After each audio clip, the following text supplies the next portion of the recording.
Assalamualaikum warahmatullahi wabarakatuh. Para kaum muslimin dan muslimat yang dimuliakan Allah Subhanahu wa taala, kembali bertemu dengan Al-Fakir Ahmad Samsuri uh, dalam channelnya Ahmad Samsuri.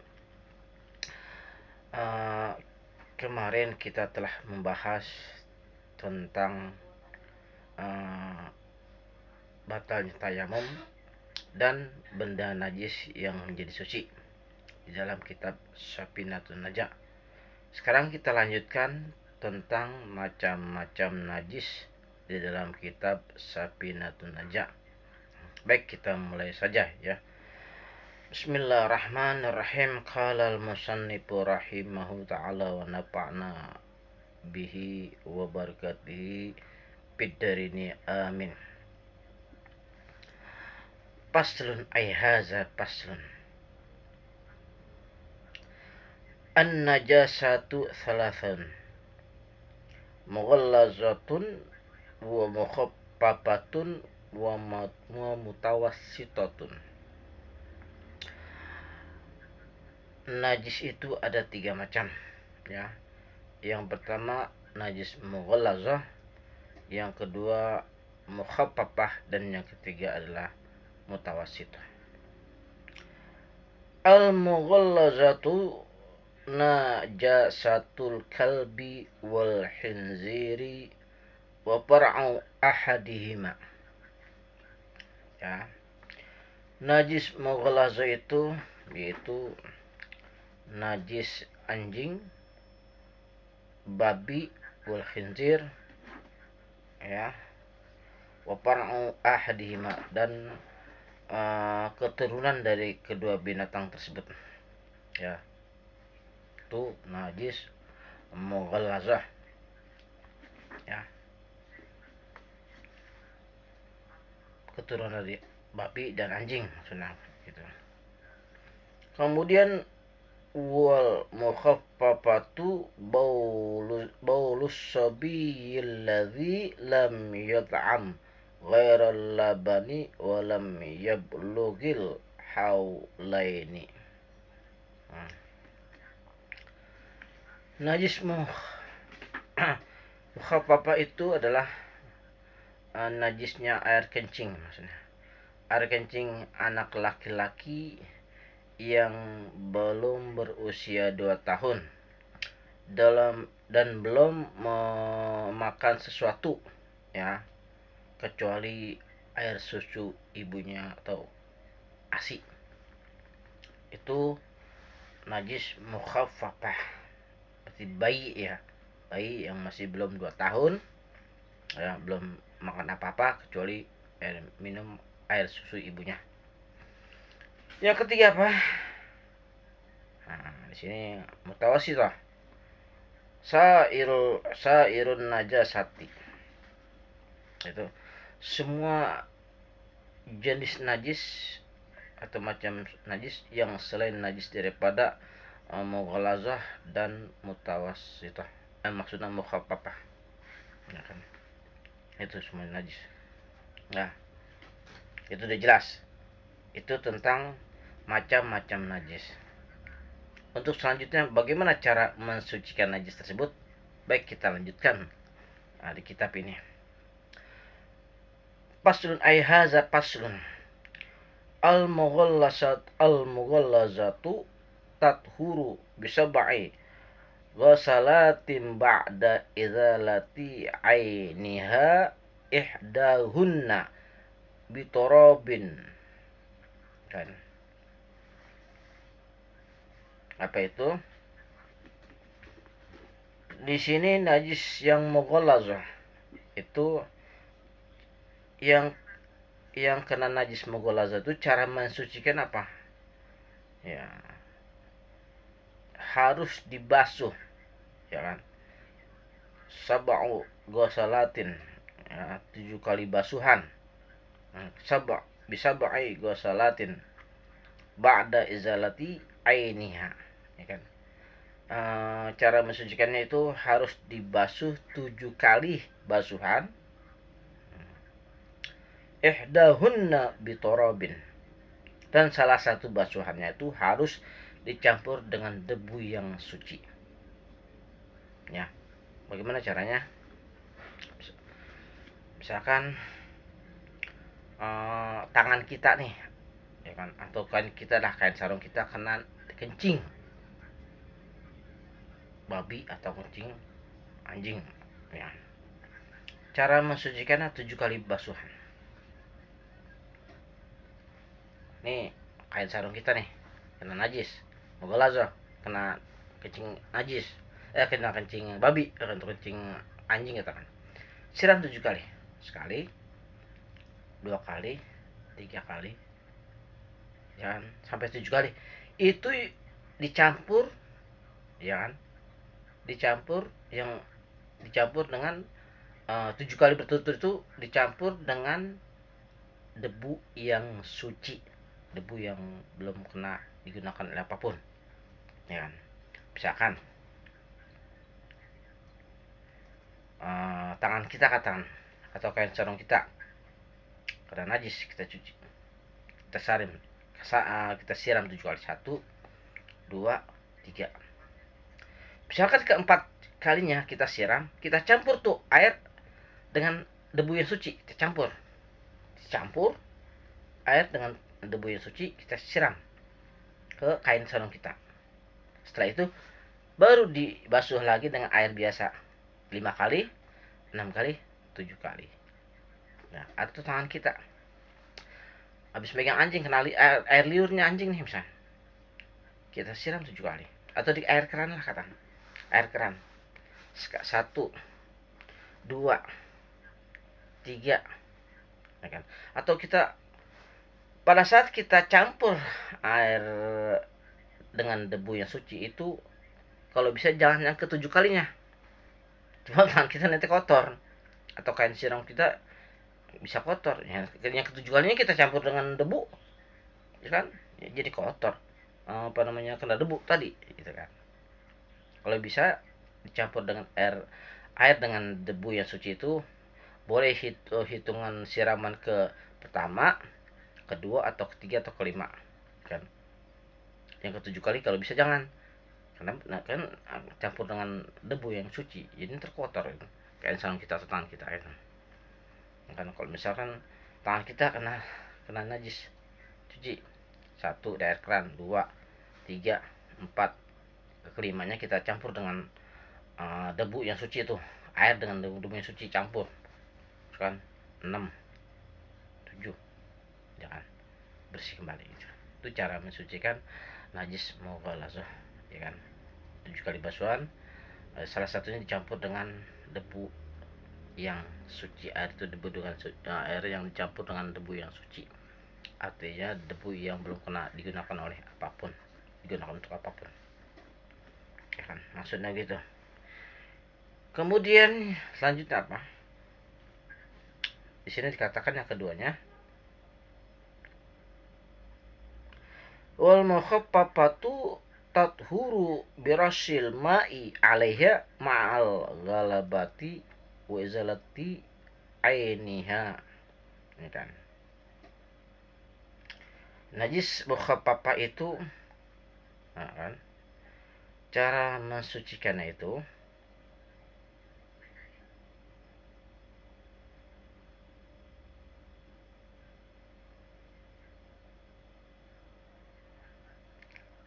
disiram, ya, disiram dengan air hingga najisnya itu hilang, kan.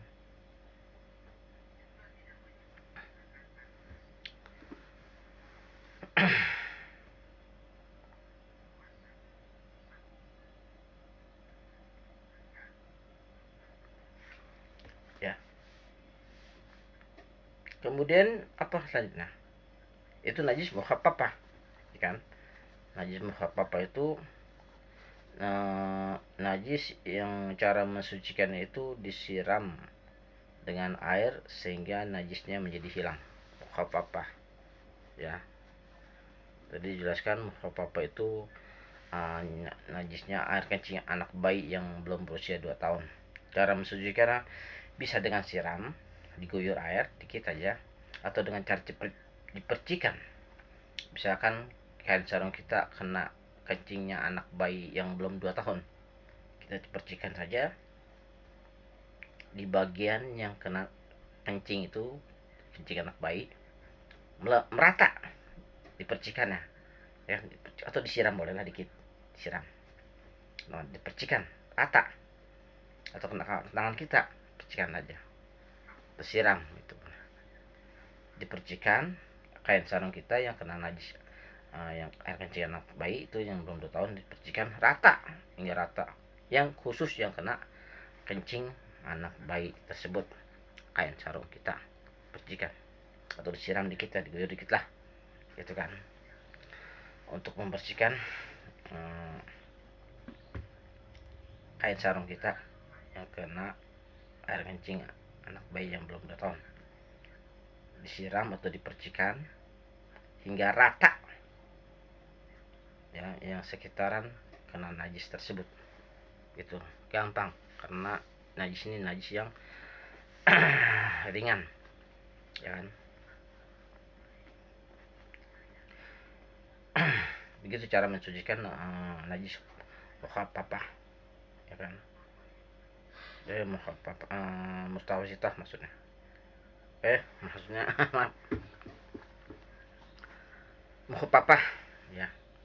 Najis mukhaffafah itu najis air kencing yang anak bayi yang belum berusia 2 tahun dan masih minum air susu ibunya ya. Kalau kena tangan cukup kita siram sekali aja, atau kena kain sarung kita cukup kita percikan saja kain sarung kita hingga rata tuh, hingga rata yang kena sekitar kena najis tersebut, yang kena air kencing anak bayi yang belum 2 tahun.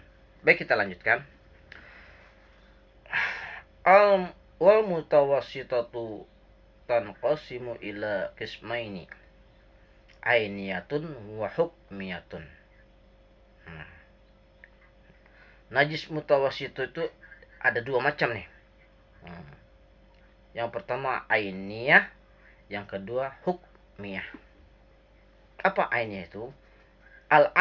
Al-ainiyatu allati laha launun wa raihun wa ta'mun.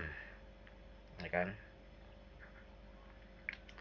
Di sini dikatakan jenis najis mutawassit itu ada 2 macam, yaitu ainiyah yang terlihat oleh kasat mata, yang terlihat oleh mata, yang kedua hukmiyah yang tidak terlihat oleh mata.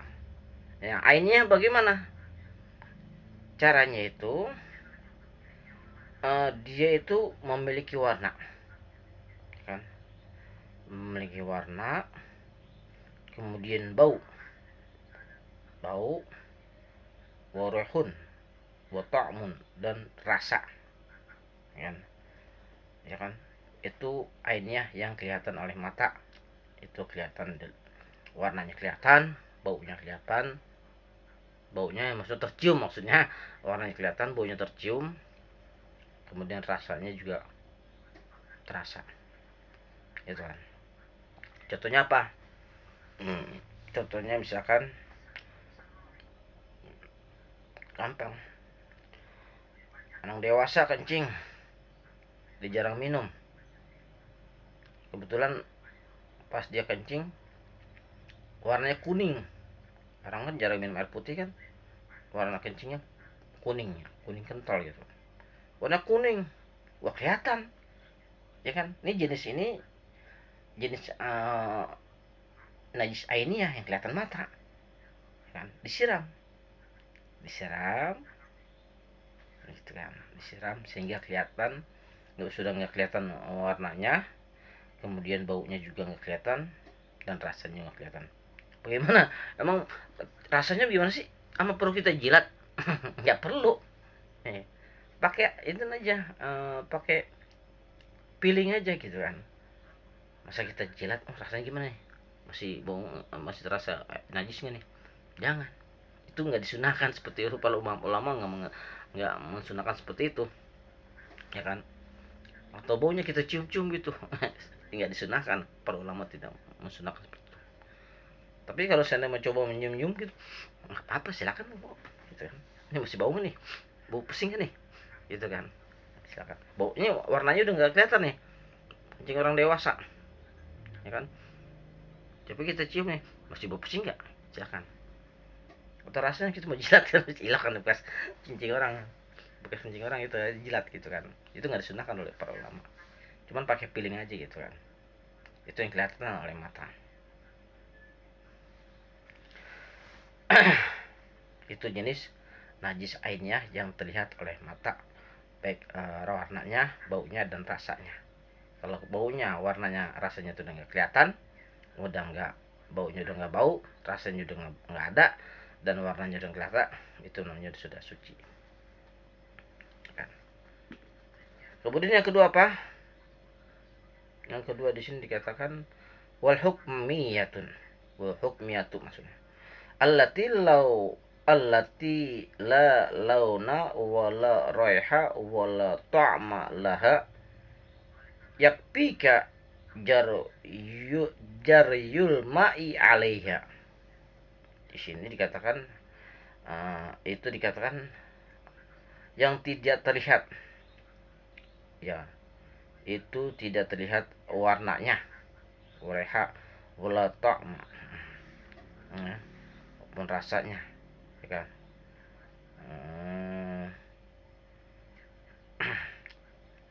Kemudian cukup apa tuh? Cukup yakfika jaryul ma'i alaiha.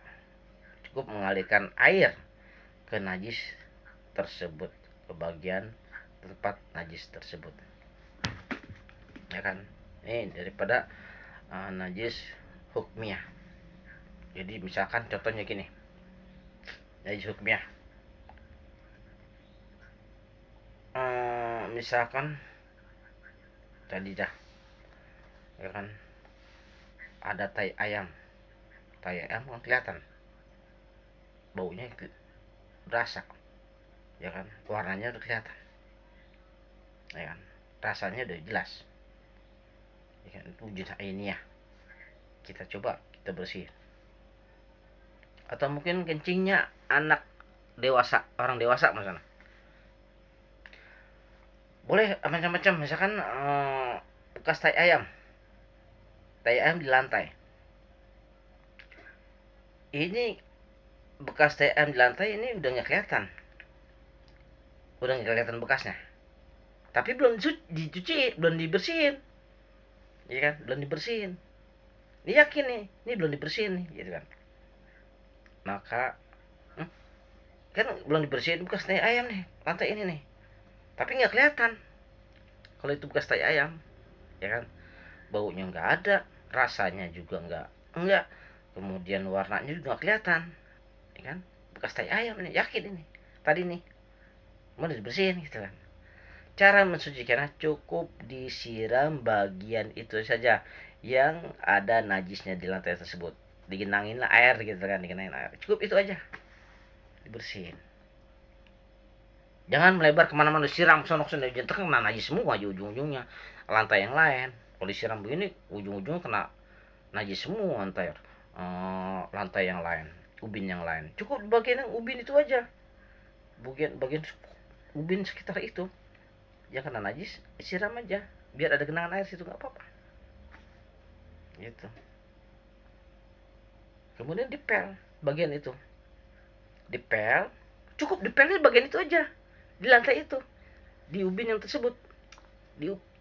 Sekarang di sini ubin satu kotak ini ada bekas, yakin sini bekas tai ayam, tapi mengganggu, warnanya kelihatan, baunya nggak terasa, itu juga rasanya juga nggak ada kan, yakin sini bekas tai ayam nih ubin ini. Cukup disiram, setelah disiram dipel sekitar itu aja cukup. Jangan dipelnya kemana-mana, itu jenter jadi najis kemana-mana aja ujung-ujungnya, ya kan, nular kemana-mana tuh najis jadinya. Cukup dipel bagian yang kena najis tersebut. Setelah itu kempelannya dicuci, dibersihin. Jangan ngepel empangan kena dulu, empangan kena najis dipel gitu kan. Bekas tai ayam nih dipel semuanya. Jadi ujungnya ntar yang bekas tai ayam kemana-mana itu kempelannya ikut najis juga kan, yang lantainya kena najis, ya kan. Jangan. Jadi sekitar situ aja, di pel bagian situ aja, habis itu kempelannya dicuci. Nah, cukup begitu aja. Nggak usah dipel kemana-mana. Bekas najisnya itu, bekas, maaf ini tai kucing, bekas kotoran kucing, kan dipel, dipel kemana-mana tuh. Ya, nanti ujungnya ntar lantai lain yang nggak kena najis ya kena najis. Cukup di bagian yang dipel itu yang kena najis itu aja cukup. Habis setelah itu baru dibersihkan kempelannya. Ya, itu cara membersihkan najis hukmiyah yang tidak tampak oleh mata. Demikian uh, bahasan saya tentang macam najis dan cara mensucikan najis dalam kitab Safinatun Najah. Mudah-mudahan ini ada manfaatnya khususnya buat Al-Fakir Samsuri dan umumnya kepada jamaah sekalian. Apabila ada kalimat-kalimat saya yang kurang berkenan, kiranya para asal untuk meluruskan. Akhirul kalam billahi taufiq wal hidayah. Wassalamualaikum warahmatullahi wabarakatuh.